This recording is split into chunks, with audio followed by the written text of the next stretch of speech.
Hi and welcome back to my channel.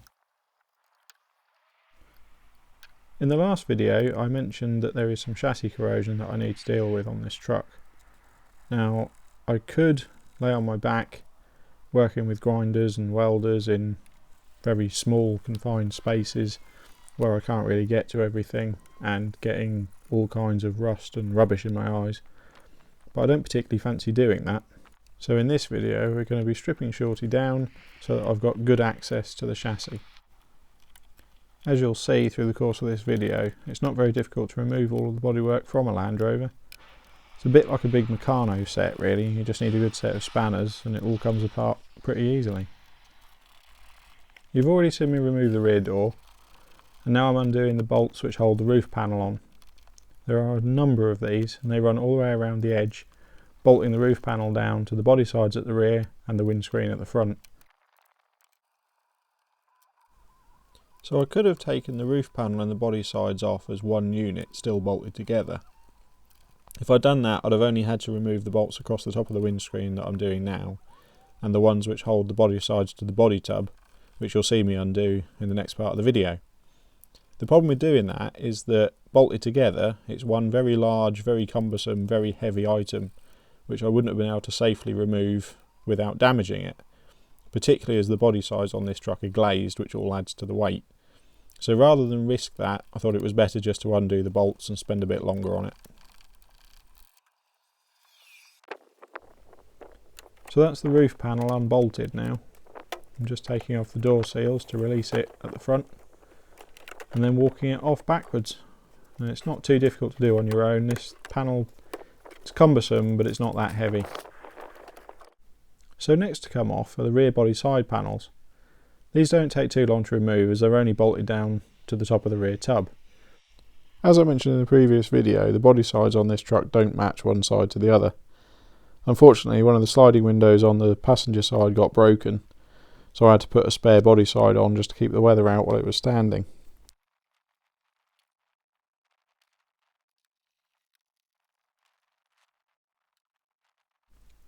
Next thing to come off is the door tops.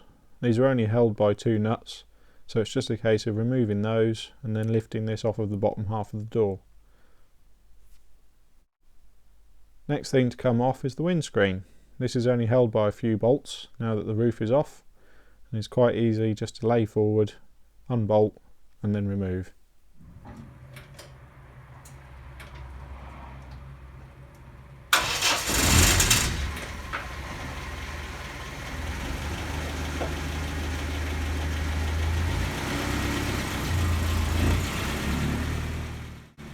So at this point I needed to turn the Land Rover round, but it was a good excuse just to drive her even for a short distance with no roof on at all.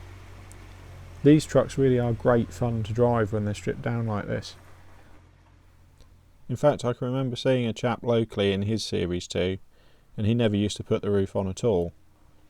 Once I remember it was absolutely tipping it down with rain and he was driving along with his wife beside him with a massive raincoat on and her under an umbrella. Perhaps not quite as much fun.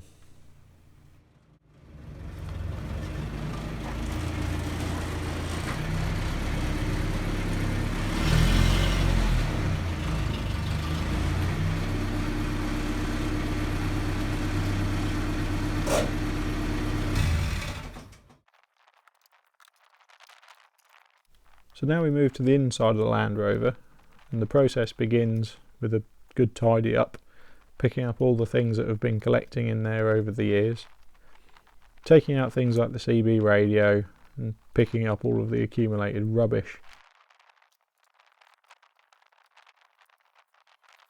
So now we're going to start actually removing things from the cab area of the truck, starting with the seats.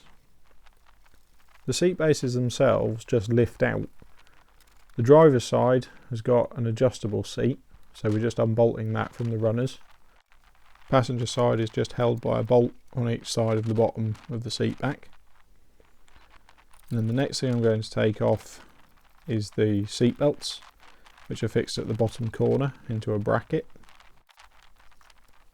Passenger side was a little bit more reluctant to come undone than the driver's, but a little talking to with the hammer soon sorted it out and made it see reason. Next I'm removing the panels from underneath the seats. The one on the passenger side should have a toolbox underneath it. These are made of steel, and the one on this truck rotted out a long time ago. I removed it, but I never got around to fitting a new one, but it's on the list. There's a series of bolts which hold the back of the seat box to the front of the body tub. These are the ones that I'm undoing at the minute.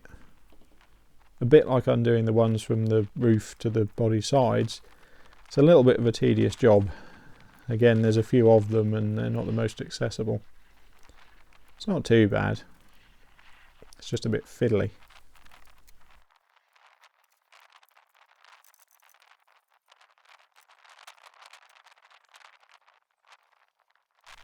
So now I'm moving on to removing the floor panels. These are held by large screws with a slotted head. If you've got a vehicle which has been sitting for a long time, it's a restoration project that hasn't been on the road for 10 years or more, or they've just never been removed previously, they are invariably seized into position and there's no way you can move them with a slotted screwdriver. So you invariably have to take an angle grinder to them and cut the heads off. This is exactly what I had to do the first time I took them out of this truck. But since then it's had so many new screws and the floors have been out so many times that it's not too bad at all. There was only one fixing that I had to get the angle grinder out for. That's the two front floor panels removed, and next it's the transmission tunnel.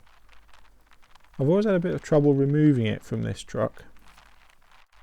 The catch for the access panel always seems to be in the way. I need to have a look and see whether it's actually been removed at some point and put back in a different place, because I can't see any way of taking the transmission tunnel in and out without having to lever it past that catch, which just doesn't seem right to me. Now that the floors and transmission tunnel are out of the way, the next thing to come out is the seat base itself. I've already undone the small bolts which run across the middle. I'm now undoing the ones which catch the edges. As I said in the previous video, I've had this vehicle for 16 years now, and it has been rebuilt once, so all the fixings that are on it have been undone relatively recently, so there's not very much which hasn't come undone again. If this vehicle had been standing under a hedge for 40 years, I'd have had to take a grinder to almost all of these fixings.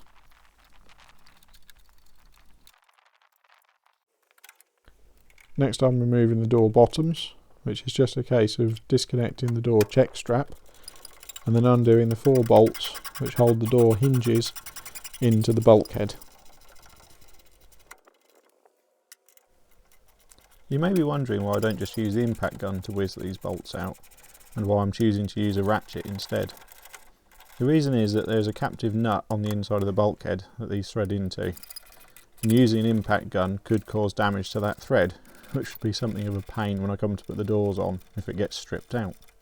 So doing it this way is just a slightly safer method, given that I know I need to reuse the fixings in the bulkhead.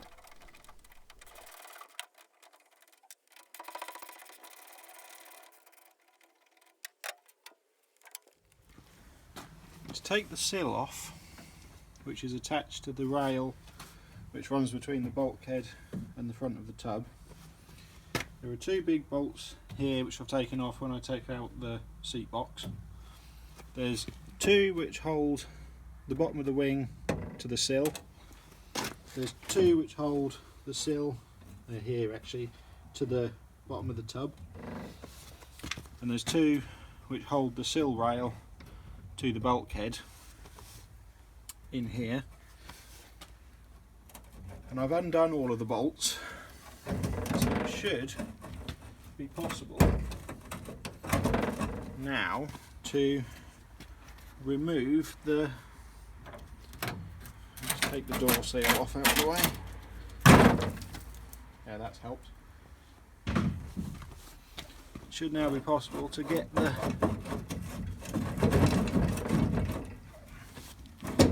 sill and the rail out.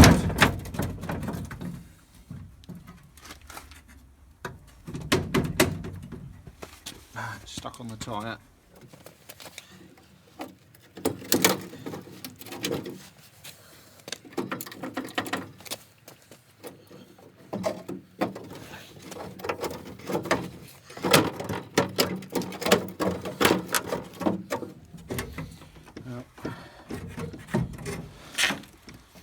missed one more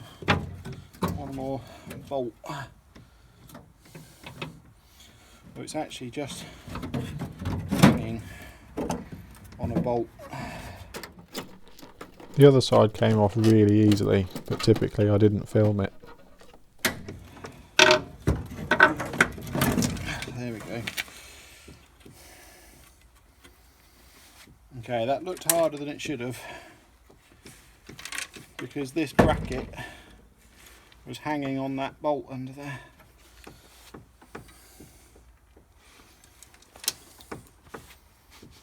But that's the complete sill and the rail removed. I'm now undoing the 2 bolts on each side which hold the body tub down to the chassis.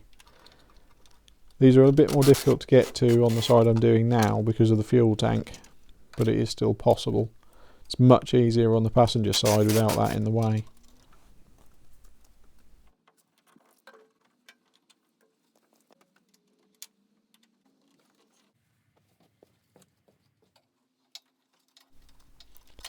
So now we just have to undo the 10 bolts which fix the rear of the body tub down to the rear cross member. None of these bolts have been in there that long, so they all come undone quite easily with the impact gun. It's just a case of holding a spanner on the nut on the back and whizzing them out.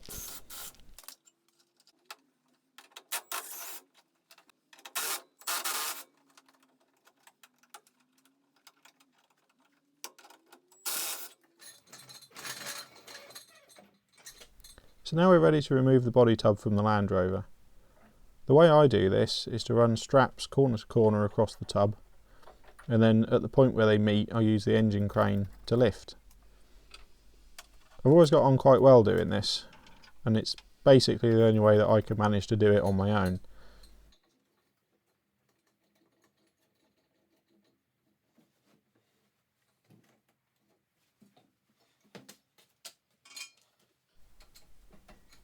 So here we go, ready to lift, and as we start to go up you'll see that the front corner on the driver's side hangs down. That's because it's caught by the fuel pipes onto the top of the tank, which is what I'm releasing here. And then there are 2 wires at the back to the lights which I forgot to disconnect earlier, so I'm just unplugging those. First the driver's side, then the passenger. And that's now everything is loose, everything is free, and I can now lift the body tub completely clear of the truck.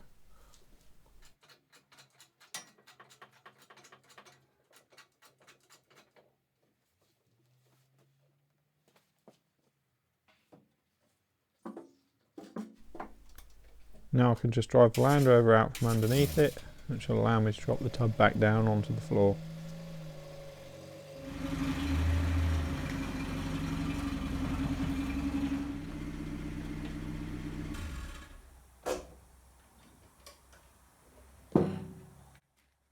So there we go.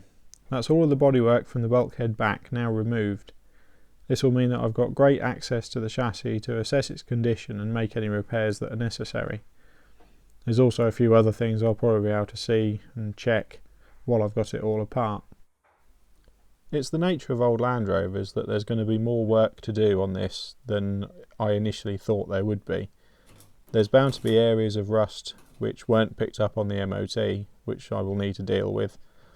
So part of the reason of taking all the bodywork off is to be able to find those things and fix them all at once. I'd rather do that than put it in for an MOT having done the work that was required 2 years ago, only to find that there's areas that I've missed now and have to take it all apart again. So it's better to do this, be thorough, and get it all done at once. Some of you watching may be going, why do you need to put it through another MOT? It's MOT exempt. And you're absolutely right. In the UK, this vehicle is now old enough that it doesn't need an MOT. But for safety's sake and my peace of mind, I intend to put it through one. With that, I'm going to leave it there for this video. Thank you ever so much for watching. If you've enjoyed the video, please hit the like button. Please hit subscribe if you want to keep up to date with forthcoming videos on this series, and feel free to leave a comment. Cheers!